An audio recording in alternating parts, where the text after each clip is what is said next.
Olá, boa tarde. Hoje é dia 1º de setembro de 2021. Meu nome é Ana Paula Goulart. Quero começar pedindo desculpas aqui, que a gente está entrando um pouquinho mais tarde do que o planejado, mas que nós tivemos um pouco de probleminhas técnicos, mas agora a gente segue, né? Eu vou aqui fazer a mediação aqui do Preserva Live, que já é um evento tradicional promovido pela Memória da Eletricidade, para discutir assuntos relativos à memória, patrimônio, preservação, né, temas tão caros aqui para a nossa instituição. Hoje a gente vai conversar sobre museologia e setor elétrico, a gente vai falar mais especificamente sobre o Museu da Eletricidade do Rio Grande do Sul. Para isso a gente recebe aqui o Marcelo Scheffer, que é gestor de acervos e patrimônios da Fundação Força e Luz, e é um prazer estar aqui com você hoje, Marcelo. Muito boa tarde.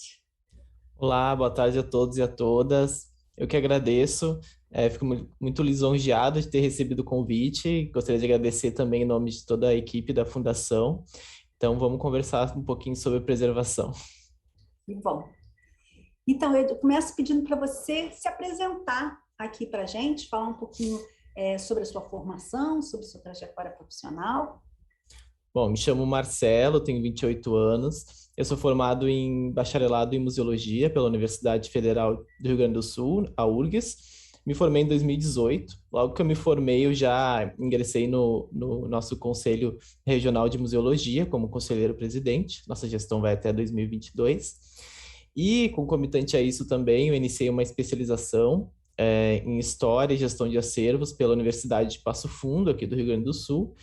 E no início desse ano, então, fui convidado, né, a ser o responsável, o museólogo responsável, então, pelo acervo da Fundação Força e Luz, que compõe e administra, né, o Museu da Eletricidade do Rio Grande do Sul e também o Memorial Érico Veríssimo.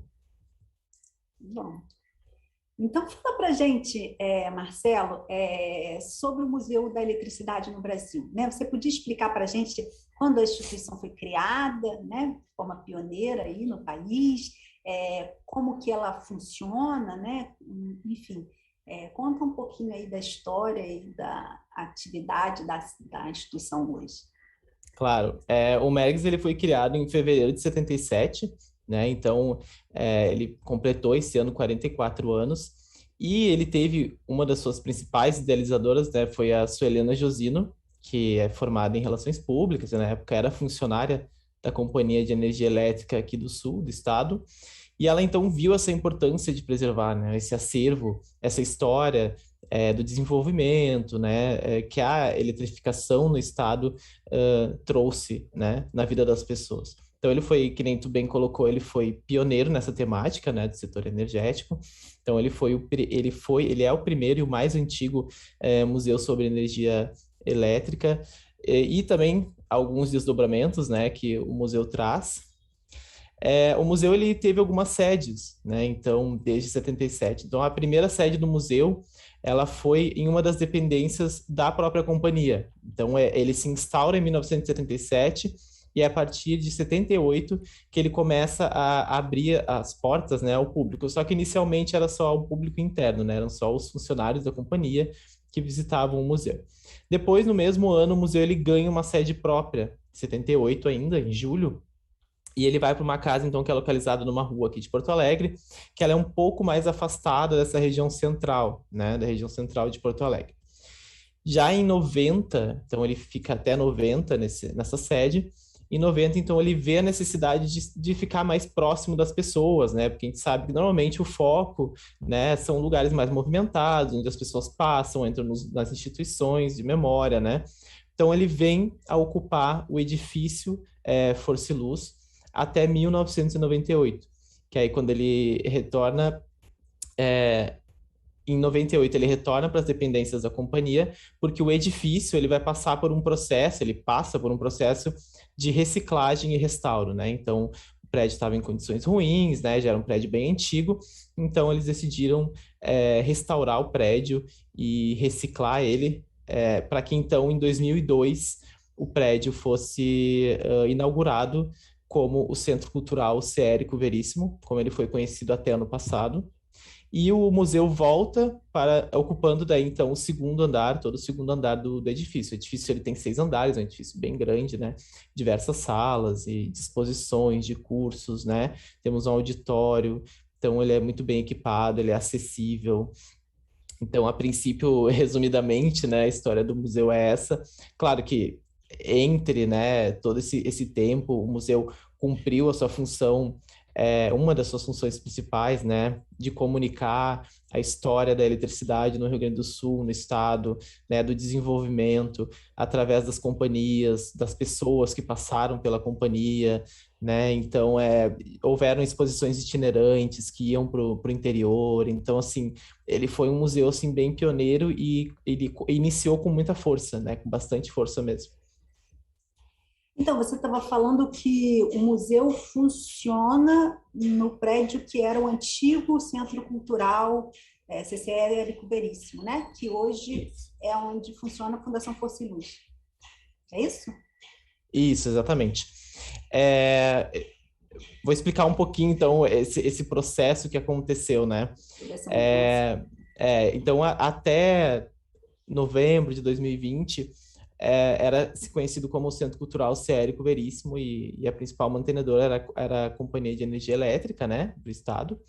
Então, ele começa a passar por um processo de transição, ou seja, passa então de um espaço com viés público, né, para do setor público, para então uma fundação privada, claro, sem fins lucrativos, mas mantém a sua função principal, que é a preservação, a comunicação, né, a difusão da cultura, das artes, né, da história.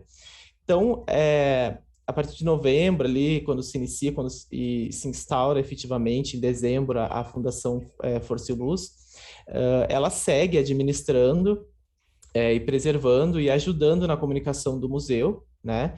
E todas as outras necessidades e processos que o museu tem, bem como era o Centro Cultural Érico Veríssimo. Só passou mesmo por um processo, né, de transição, que isso depois, um pouquinho para frente, eu vou falar um pouquinho melhor. Isso, de certa forma, foi muito positivo, porque isso vai auxiliar o museu em diversas frentes, né, principalmente de captação. Então, a fundação, e acho que um dos principais focos também, aliás, pontos positivos, desculpa, é que ela conta atualmente com uma equipe multidisciplinar, né? Então, que nem eu já falei, que auxilia, que é quem auxilia, então, nessas atividades do museu. Eu, por exemplo, eu sou gestor de acervo e patrimônio da fundação. Eu auxilio nas demandas da fundação, que compõe o museu, né, e o Memorial Érico. Agora, atualmente, a gente está bem focado no museu, estamos dando uma atenção, né, para ele. Então, depois, posteriormente, sempre que tem alguma demanda, eu estou sempre vinculado a essa questão do acervo mesmo, da fundação e do patrimônio, né? Então, essa relação da fundação com o MEGS, ela é muito importante, né? Também graças à fundação que o museu ele tem a oportunidade de crescer e está sempre se atualizando, né? Através das leis de incentivo, que podem ser captadas justamente por esse status da fundação de instituição privada, né? Que atua sem fins lucrativos e que tem como uma das finalidades, as principais finalidades, justamente a preservação do patrimônio, né? E a difusão dele para o público que visita, né? Então, acho que essa que é um pouco a história aí, não sei se deu para entender. Deu sim. Mas explica para a gente o que é o Memorial Érico Veríssimo. Porque tem um museu e tem um memorial. O Isso. memorial... O Memorial Érico Veríssimo foi uma iniciativa, né? Logo que se pensou no restauro e na reciclagem do edifício Força e Luz, se pensou então nesse nome, né? Como que o que vai ocupar esse prédio, né? Esse edifício? Ele vai ser um centro cultural, mas um centro cultural de quê, né? Então, além do Museu da Eletricidade, vamos utilizar os outros espaços também, né? Um espaço grande.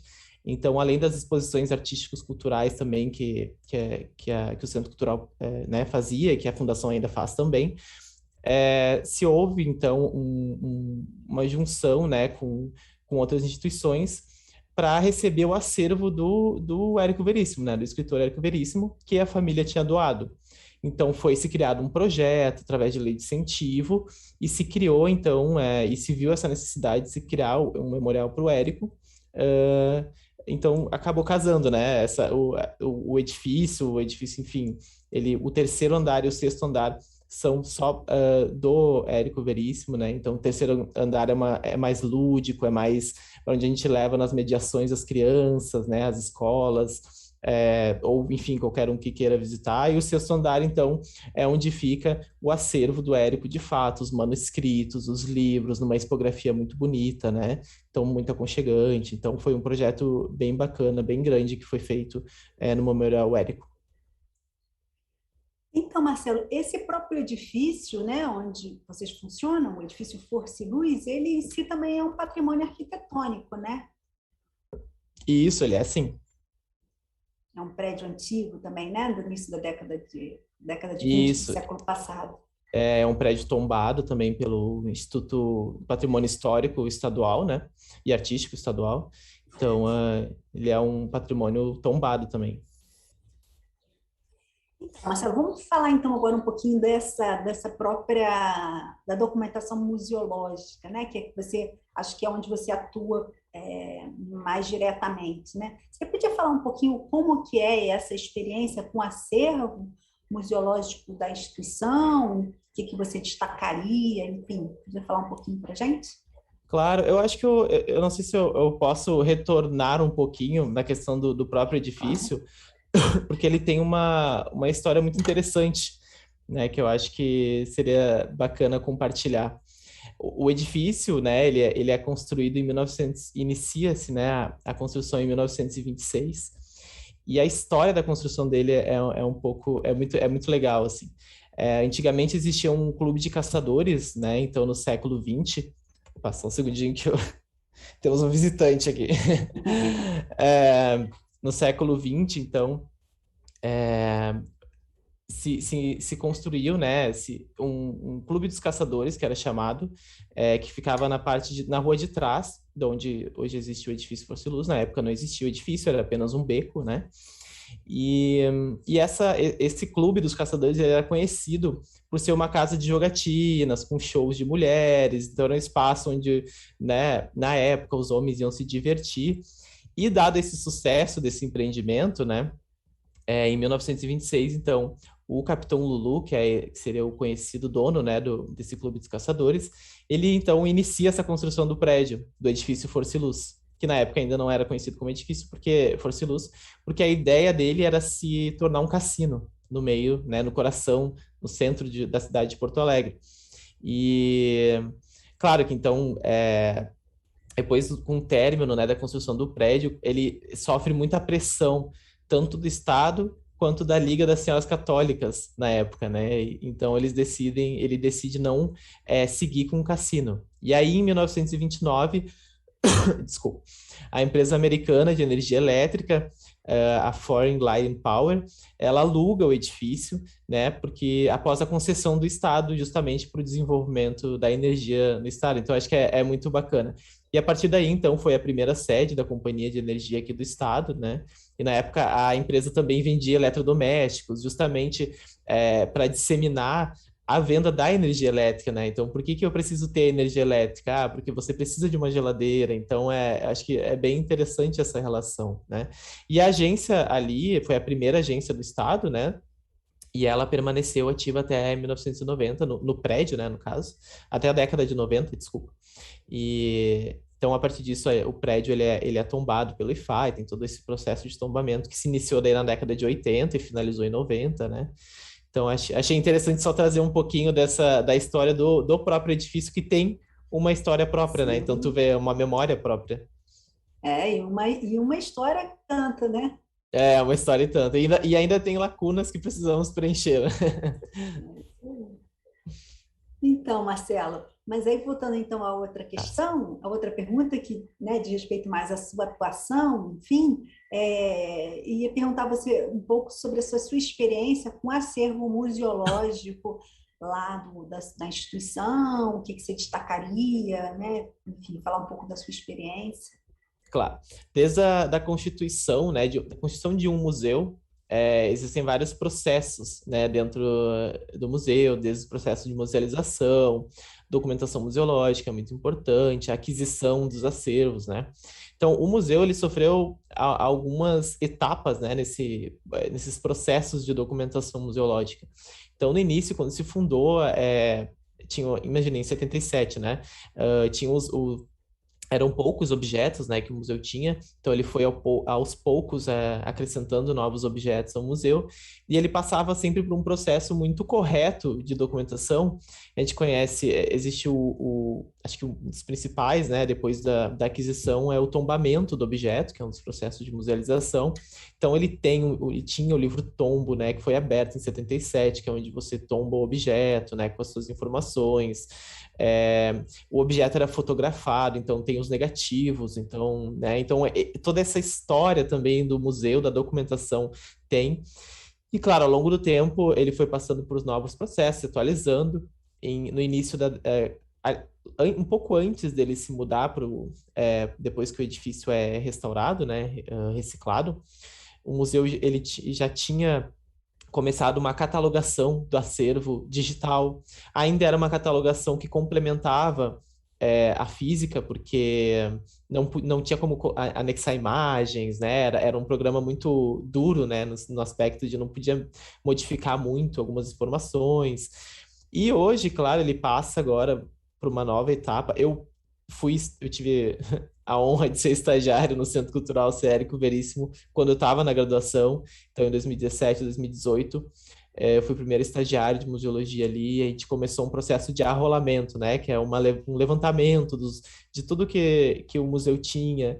Então, esse também é um processo de documentação museológica muito importante quando a gente inicia numa instituição nova, né? E hoje, depois, quando eu fui contratado, né, novamente, então, como contratado de fato, empregado de fato, a gente seguiu esse processo, né, da documentação, e agora a gente tem no nosso plano museológico também já temos esse planejamento de disponibilizar todo o acervo no Tainacan, que é um repositório digital, né, do governo, em conjunto com o IBRAM, que é o Instituto Brasileiro de Museus, e que é um repositório super completo, né, tecnológico, que dá acesso online para as pessoas. Então, se a pessoa quiser visitar o nosso acervo, ela pode da casa dela mesmo olhar.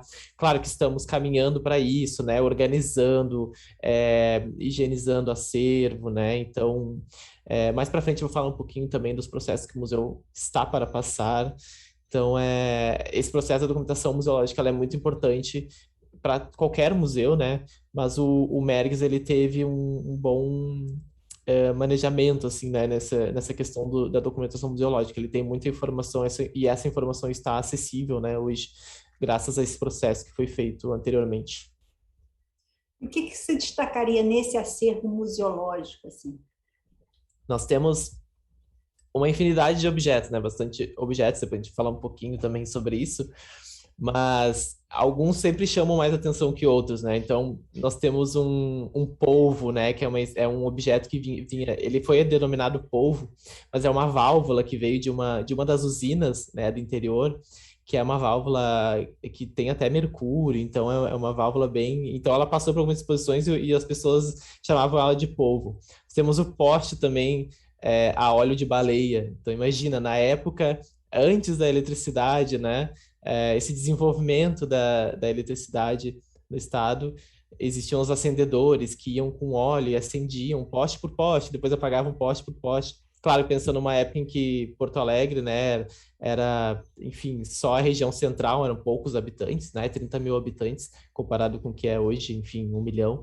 Então, era uma realidade mais... Então, esse objeto, ele chama bastante atenção. Esse que nós temos é uma réplica, né, mas ele também passa essa importância, né, desse processo que é a eletricidade, até chegar à eletricidade hoje, né? E também temos uma coleção de curiosidades que é bem bacana, como areia vitrificada, no litoral, o fio caiu na areia e vitrificou, então ficou os caminhos, então é um objeto de curiosidade. O fio que entrou na árvore, então em pedaço de tronco com fio, então assim, umas coisas interessantes que despertam interesse também, principalmente do público infanto-juvenil, né, quando a gente faz as mediações. Então, mas o patrimônio documental de vocês é muito amplo, né? Muito diversificado, né? Além do museológico, vocês também têm arquivístico, biográfico, audiovisual, né? Tem filmes. Você podia falar um pouquinho para a gente desses acervos, esses Claro, diferentes acervos? claro, o museu ele tem coleções assim bem diversificadas, né? Nós temos desde indumentárias, que são tecidos, roupas, bandeiras, flanelas. O acervo tem máquinas e equipamentos, luminárias, então ele é dividido em algumas coleções e, e ele tem um amplo acervo, né? Atualmente, assim, ele tem em torno de 3.000 objetos tombados, tá? Objetos aí, eu digo, tridimensionais, fora o arquivístico, né, e bibliográfico.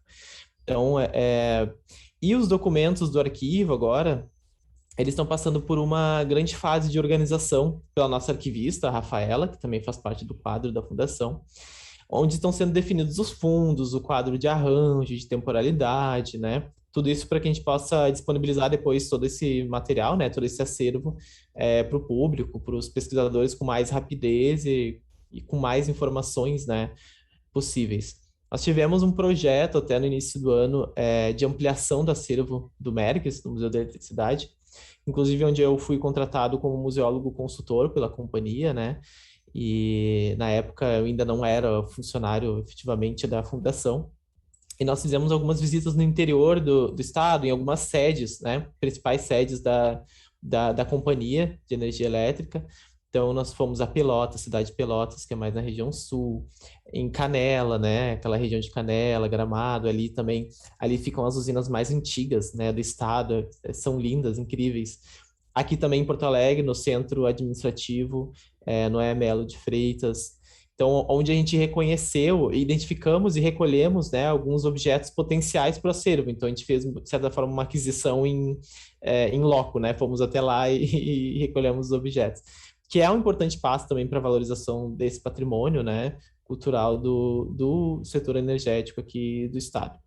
E que nem eu falei, o arquivo agora ele está passando por uma organização, um acervo arquivístico, né, que é um outro acervo do Mergs, e ele está passando por uma etapa de diagnóstico, né, então, e até o momento foram identificados em torno de 3.000 documentos, mas é um processo que ele demanda bastante atenção, então ele é um pouco mais lento, mas temos muitos documentos ainda a serem vistos, né? Então, é só uma parte, digamos, do nosso acervo arquivístico. E o acervo bibliográfico, ele está passando por uma nova etapa e temos ainda um planejamento para o futuro, né? Que é justamente ter uma consultoria aí de um bibliotecário especializado só para essa parte da coleção. Mas, a princípio são mais ou menos esses nosso acervo, né? Mas ele é bem amplo, sim, são várias tipologias, né? Desde madeira, metal, tecido, vidro, enfim, diversos. Marcelo, você estava falando aí dessas visitas, né, para o interior do estado. Vocês têm uma política de aquisição de acervos? Como foi se Sim, dando esse processo aí de constituição desse acervo, né, tão amplo? sim. Aqui, como o museu ele foi, desculpa, o museu atualmente ele está em fase de finalização do plano museológico, né? Que ele seria essa gestão, esse documento de gestão, né? De museus. E no plano museológico já prevê a criação da política, né? De aquisição de acervos. E claro que nós já temos uma comissão, né? Uma comissão de acervos, que é onde a gente conversa e discute sobre algumas necessidades mais urgentes. Mas a política de aquisição ainda não temos, mas estamos caminhando para construir ela, né? Já está no nosso planejamento até 2023. Com certeza, até ano que vem, nós já vamos ter ela bem consolidada. Mas você sabe dizer mais ou menos como que foi se constituindo esse acervo que vocês têm? Você sabe Claro, falar um pouquinho da origem deles? sim. O acervo, como o museu ele foi uma iniciativa da própria companhia, né, estadual de energia elétrica, e do setor de comunicação da companhia, essa transição e seleção tanto da documentação quanto dos objetos que estão no museu hoje, ela se tornou um pouco mais fácil e prática, porque eles já estavam próximos, né? Então, provavelmente os primeiros objetos foram selecionados justamente das usinas, né, do interior, ou de quem doou os objetos, então o acesso era um pouco mais fácil. E também, ao longo, né, do tempo do museu, conforme eu tinha comentado antes, o museu tinha algumas ações educativas, ele tinha exposições itinerantes, e quando as pessoas viam o museu e o quão interessante ele era, elas tinham essa vontade de doar, né? Então, a própria Suelena, em entrevista, nos falou isso, que foi uma das idealizadoras do museu, que as pessoas viam, achavam interessante e acabavam doando peças. E aí, na época, provavelmente eles tinham alguma política, né, para analisar o objeto, seja pelo seu contexto histórico, né, enfim, pelo seu caráter, né, de informação. Então, de certa forma, era nesse sentido, assim, eram doações e alguns foram, os primeiros foram captação mesmo da própria equipe, né, que ficava no museu ali na própria companhia. Está falando de doações, vocês possuem acervos pessoais, então, é isso? Sim, possuímos Sim, também. acervos. Possuímos. Na verdade, a construção do museu, né, a construção do acervo do museu, ele está diretamente ligado a esse desenvolvimento da energia elétrica e das companhias, né, de energia elétrica no estado. Então, de certa forma, nós temos assim um acervo muito diversificado, pessoais, né, inclusive muitos documentos de ex-funcionários da companhia, né. Claro que eles não configuram uma coleção específica, né? Uma coleção do funcionário X, para ser um acervo pessoal, né? Ele precisa compor uma coleção de, no mínimo, X objetos, né? Mas uma coleção em destaque é a do engenheiro Noé Melo de Freitas, né? Que ele foi o fundador e o primeiro presidente da companhia, né? Depois que ela é encampada, então. E com álbum, nós temos álbum de fotografia, de família, né? Então, são, assim, é um acervo que fala sobre ele, mas também conta a história dele, né? Então, o homem por trás, né? O presidente, mas ele também tinha uma vida pessoal. Então, nós temos álbum de família, da esposa, dos filhos, não só dele, né? Documentos como certidões de casamento. Então, isso, inclusive, esse acervo, pessoal, não sei se eu posso dar spoiler, mas ele vai ser um pouco falado no Preserva-me, né? Especificamente esse acervo do Noé, pela nossa arquivista Rafaela, que aí ela domina, ela cuida mais desse acervo dele, né?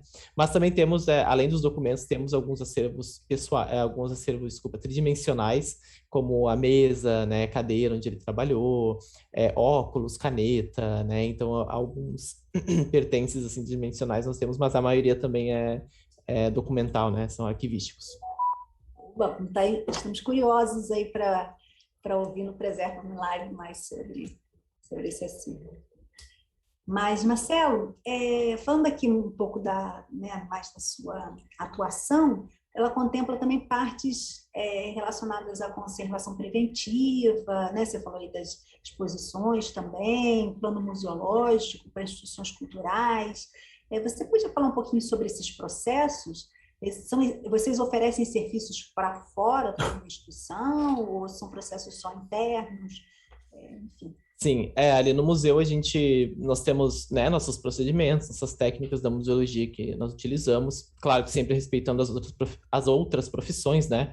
Lembrando que a conservação preventiva ela é diferente do restauro, né? O museólogo não é um profissional, a não ser que ele tenha uma especialização, né? Ele não é o profissional apto a restaurar um objeto, mas sim a conservação preventiva vem um pouco justamente desse cuidado com o acervo, com o objeto, ou o documento, justamente para que ele não precise passar pelo restauro, ou pelo menos para que a gente prolongue o máximo possível a vida desse objeto. Então, desde do ambiente onde ele está, né, do micro e do macro ambiente, cuidando da higienização do objeto, a higienização correta, com os equipamentos corretos, né? A temperatura, a umidade relativa do ar também interferem na vida útil do objeto, a luz, né, que incide no objeto. Então, nós temos, atualmente, assim, nós temos bastante esse cuidado ali no museu, né? O museu vai passar por uma nova revitalização também, bem bacana, onde ele vai ganhar uma reserva técnica apropriada mesmo, onde vão ter equipamentos mais sofisticados, onde vão ter armários deslizantes, né? Então, mesas de higienização, um projeto que ainda que está em aprovação ainda, né? Mas que pretendemos divulgar quando o museu completar 45 anos no ano que vem. E E claro, o plano museológico, ele, que nem eu comentei antes, ele está em fase final, né, de revisão. E o plano museológico, ele é essa ferramenta, que nem eu tinha comentado, de gestão, né, dos museus ou das instituições de cultura e de memória. É ali onde vão se criar os programas dentro da instituição. Então, um programa administrativo, programa de acervo, programa de pesquisa, programa de comunicação. E é uma ferramenta que ela é feita em conjunto, né, com a equipe inteira. Né? Então, se a gente tem uma comunicadora, ela vai auxiliar a fazer o programa de comunicação e um planejamento que a gente chama de curto, médio prazo, né? Então, pode ser de 2 a 5 anos. O nosso primeiro, ele vai ser de 3 anos, então até 2023, né? Atualmente, nós, inclusive até no próprio plano museológico, nós temos essa intenção de ampliar, né, nossas relações com outras instituições, justamente para criar esses laços e para auxiliar, né? Enfim, nós somos instituições, todas as instituições culturais têm uma missão, que a gente tinha falado anteriormente, tem uma função principal, que é uma das funções principais, que é a preservação do acervo, né, comunicação. Então, acho que é importante a gente criar esses laços com outras instituições e também através dessas consultorias, né, mais técnicas, se houver a necessidade, né, de ambas instituições. Então, a gente tem esse planejamento, sim, de estreitar esses laços e oferecer esses serviços, talvez no futuro, para as instituições que tiverem interesse, né, de ajuda mútua, enfim. Certeza. Mas atualmente ainda não estamos estamos ainda num grande processo de organização. É bem aquela questão, né, de a gente arrumar a casa para receber a visita. Então, Marcelo, eu ia te perguntar um pouco, que você já mencionou aí, você falou do público, né, infanto-juvenil, né, e o museu tem esse papel nesse trabalho, esse papel importante aí, como você já mencionou, também de divulgação da história do setor da energia, né? E queria ver como vocês fazem sobre tudo isso, né, em ações educativas. Como é esse trabalho de vocês nesse ano?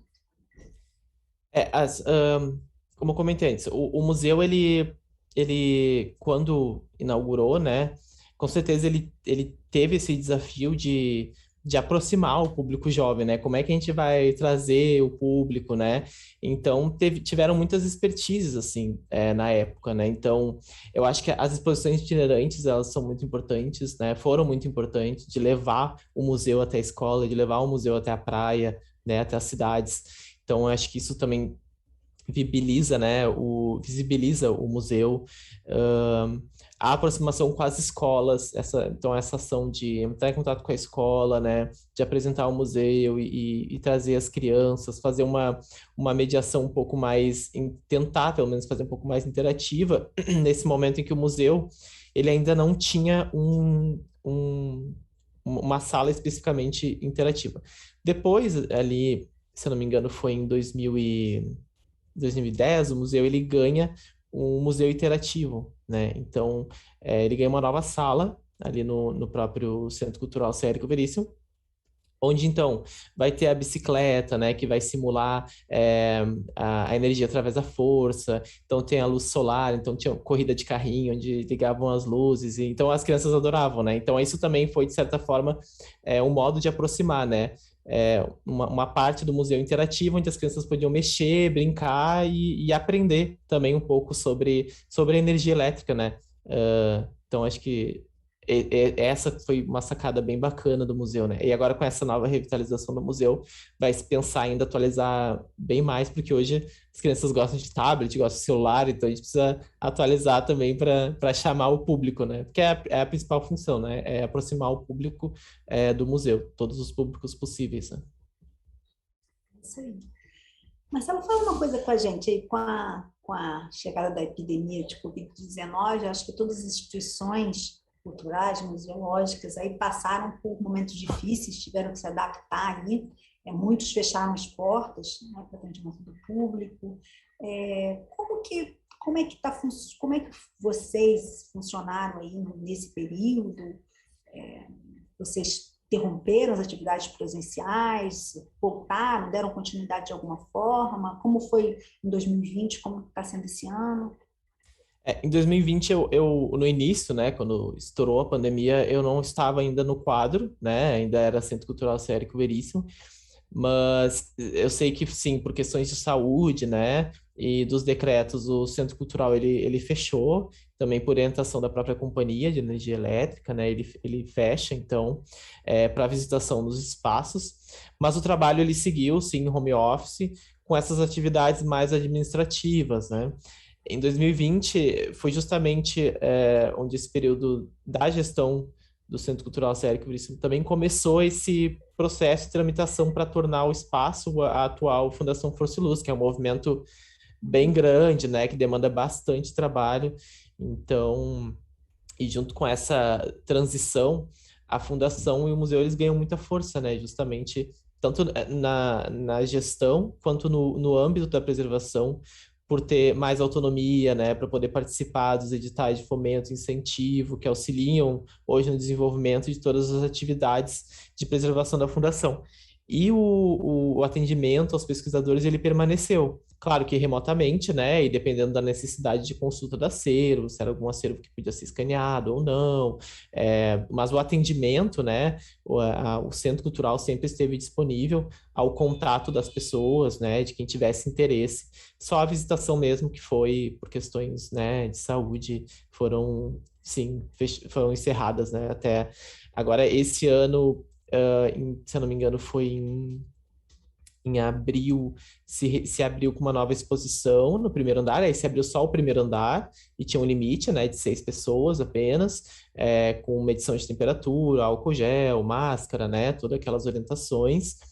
E em agosto, então, o Museu da Eletricidade ele reabre, né, então com uma nova exposição, inclusive a Watts e Volts, que trata justamente sobre essa imersão no acervo do museu, que a gente traz um pouco toda essa história que o museu passou, né, da importância da preservação desse acervo e do porquê ele deve continuar sendo preservado.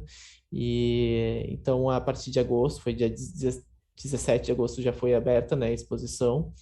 E, e também, né, aí se abre o espaço todo, né, tanto o museu quanto o terceiro andar, o sexto andar, mas claro, novamente, sempre com todas as orientações, né, dos decretos de saúde, né, estaduais, enfim. Marcelo, você estava falando aí do atendimento às pesquisas. Você podia falar para a gente como é que funciona? Quais são os temas, os conteúdos e os gêneros documentais mais procurados pelos pesquisadores? Você saberia dizer para a gente? Claro. Na verdade, o que nem eu comentei, né? O Mergs, ele tem um acervo muito diversificado, né? Dentro do setor da energia, a gente pode pensar em inúmeros temas, né? Então, desde objetos que remetem ao desenvolvimento da eletricidade urbana, né? Até uma coleção do time do Força e Luz, por exemplo, que era o Grêmio Esportivo Força e Luz, na época, que era um time da companhia, né? Então, os pesquisadores vêm e procuram, tanto pelo apego sentimental, né? Às vezes, enfim, não necessariamente por pesquisa, mas porque, como exemplo, né? Esses dias veio um senhor que gostaria de ter acesso às fotografias da construção de uma das usinas mais antigas, que é a Toca, né? Que é chamada, né? E porque o avô dele foi engenheiro e ajudou na construção, né? Então, da usina. Então, ele queria ver, conhecer o acervo, o que tinha, né? Dessa usina. E desde também a doutorandos, por exemplo, veio um doutorando que estava pesquisando sobre os times de futebol gaúchos, né? Então, ele também pesquisou o Força e Luz. Então, é bem diversificado, assim, né? Além, claro, e o museu tem diversos discursos, né? Um deles também é que seria esse produto final da eletricidade, como a sustentabilidade da energia, né, dentro das nossas casas. Então, até o museu ele tem um acervo, uma coleção de eletrodomésticos. Então, por mais que não seja, né, então, claro, que ele está vinculado à energia elétrica de alguma forma, né, ao desenvolvimento da energia elétrica. Bom, Marcelo, a gente vai chegando aqui, né, no fim da nossa entrevista. Não sei se você queria acrescentar mais alguma coisa aí, importante que a gente não tenha te perguntado sobre o museu que você queira destacar. Eu acho que a gente abordou os principais aspectos, né? Queria reforçar que o museu está de portas abertas também.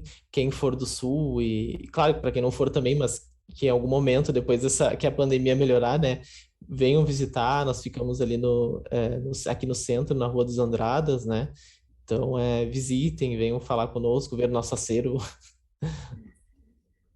Certamente, quando eu for a Porto Alegre, visitarei. Para finalizar, Marcelo, a gente queria perguntar se você quer uma pergunta que a gente, um pedido que a gente faz para os nossos entrevistados em geral, se você indicaria algum livro, algum filme, algum podcast para o nosso público que está nos assistindo aí, que você acha que tem a ver com o nosso bate-papo. Claro, eu posso até puxar então um pouco para nós, né? Eu vou indicar um podcast que Claro. aconteceu esse ano na Semana dos Arquivos, né? Foi mediada também pela nossa arquivista Rafaela, que se chama O Livro de Presença como um Documento de Expressão, empoderando um arquivo que não é reconhecido como arquivo. Ele está disponível lá no nosso Facebook, que ainda está como Centro Cultural Ceérico Veríssimo, né? Então, entrem lá, acessem, que está bem interessante mesmo. Eles debatem, né? E conversam. É uma roda que conversa sobre essas manifestações que as pessoas fazem. Às vezes vão nas exposições, escrevem o nome, ou colocam, às vezes, né, picham, colocam outras assinaturas que não são. Então, é bem interessante mesmo o podcast. Então, fica a dica. Isso aí, isso aí. É isso, Marcelo. Muitíssimo obrigada aí por ter compartilhado todas essas informações com a gente. Foi muito bacana te ouvir, conhecer mais, né, sobre o Museu da Eletricidade no Brasil, essa iniciativa tão importante, né, como você disse, pioneira e importante, e que bom que ela está se renovando, né, está atual, está continuando aí o seu trabalho, né, cumprindo aí a sua função de forma tão ativa. Obrigada. E eu agradeço também a todo mundo que nos acompanhou aqui e quem não nos acompanhou, que queira ver também, só para se alguém quiser indicar, lembrando aqui que os nossos, esse bate-papo, essa live fica lá, como todos os nossos materiais, fica no canal do YouTube da Memória da Eletricidade, que pode ser acessado também pelo nosso site, tá bom? É isso. Obrigado, Marcelo. Muito obrigado. Só queria, só que eu posso finalizar, só Pode, agradecer claro. essa oportunidade, né, esse convite. Queria também elogiar tanto a Memória da Eletricidade, acho que é muito bacana mesmo esses eventos que vocês fazem, né, da difusão, acho que é muito importante. Elogiar também a atual gestão da Fundação, o Conselho Curador, né, a nossa equipe da Fundação, que se empenham para fazer um ótimo trabalho, um excelente trabalho. E nos sigam nas redes sociais também, né? No Instagram, no Facebook, no Twitter. Só colocar lá que vocês nos encontram. Tá bom? Muito obrigado. Isso, e conheçam mais também no Preserva-me Live, né? No Preserva-me, que vai ser em outubro. Exatamente. É isso aí. Obrigada, gente. Até logo. Então tá, até.